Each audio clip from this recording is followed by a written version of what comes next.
Here, your attention would be a cunning attention. Anything you see from a cunning angle. Many people develop that in an ego-oriented society. And moreover, if you are sort of possessed by cunning bhoots, then God save you and save others. Like the cunning attention would be that anything you see, you start thinking, what advantage I can take out of this? How much money I can save, you see. It's very, very quick. It would be cheaper this way. If I go by this way, I'll save some time. You see, save pounds, save time, save everything and save your own self. So just to save, you are going on. The attention becomes cunning when you try to save money. Save here, save there, with your own calculations. But if you try to save the money spontaneously, actually there's nothing to be tried, just it happens that you save. But the cunning attention tries all the time to be smart about things. It argues, it gives explanations. Is it better? These days it's such a cheap thing that you go mad, really. Like I had a ticket to go to America. I said, don't give me an expensive ticket, first class, or I'll go buy a cheap ticket. So they gave me a ticket of such a kind that I would never have come back to London, at least for a year. And I would have lost in that American English actually, somewhere. So so much I've worked out, this into that. That kind of a horrible attention is useless. Leave it. Forget it. With that saving also, I have not seen anybody becoming rich.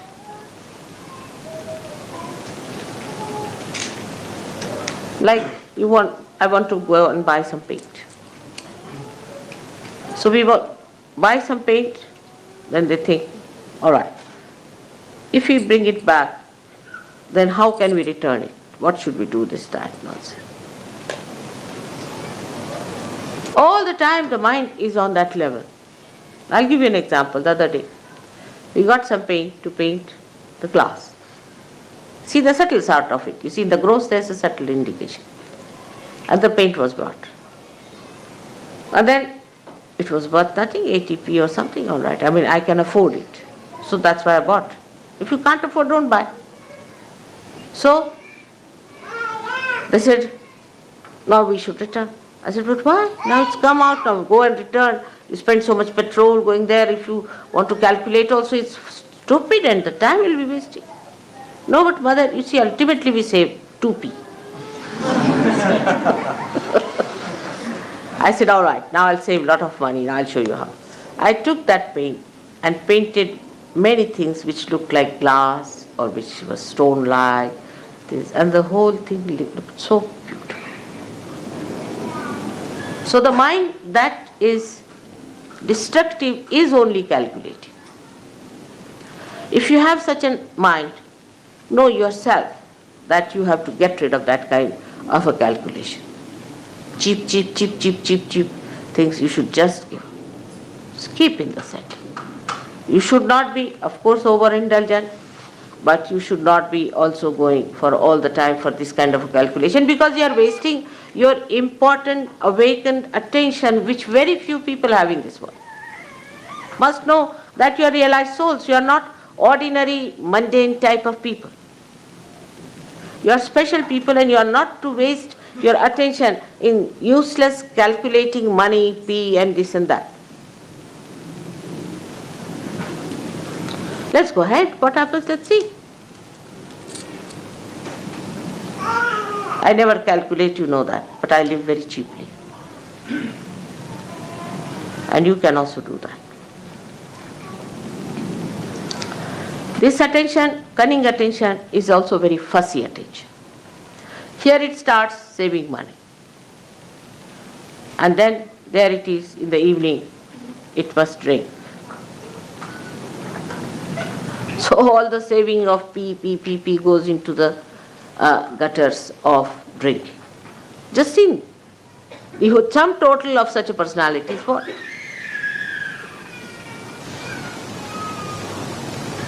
So this mentality has to be controlled, especially for ego-oriented people are extremely calculating, most surprising. But the people like Indians who are not calculating are not so rich. They are very generous. They always have money for Sahaja Yoga. I've had never a problem of money with them. Never. Because they are not so calculating. To them, to do for others, not for yourself, but for others. To spend for others. If they have come to our house, all right, open your heart. Now this is the time to spend. Not for drinking and self-indulgence, but for the indulgence of doing for others. That's their practice and tradition. So, in this respect, you have to take to that tradition. Oh, they have come, let's spend now. What can we do?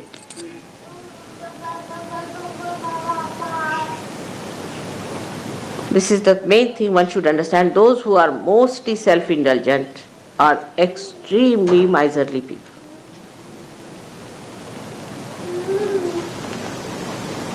So the attention which is cunning is the worst attention, because you see, cunningness also cheats yourself. It is cunning with you. And you think, oh, I've been smart enough, you see, I've saved 2p. But you have lost your soul.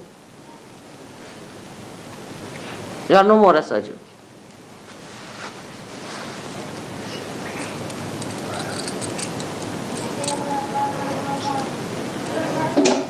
I'll give you an example. I told somebody that keep the van down there. Go by train. This van seems to be a horrible van. And there was a lot of, explanation with both the fingers going on like this to me, you see. And I got so fed up with the bombshells coming on me that I said to go ahead. And the thing fell. And the thing got spoilt, or whatever it is out of order now. So they had to do what I was telling them. Without the bombshell, if they had listened to me, it would have been all right. So your attention should not be on saving material things and worldly things and all that, but attention itself must be saved. Ask a question, where is my attention? I've seen in the program, some people are concentratedly listening to me, but some people cannot. Some are concentrated for a short while, and some get disinterested after some time. Some are looking there, some are looking there. So how much attention you have saved is the only concern of a Sahaja Yogi. Forget about others. They are all garbage cleaners, you see. Forget about others who are not seeking, who are not of your quality.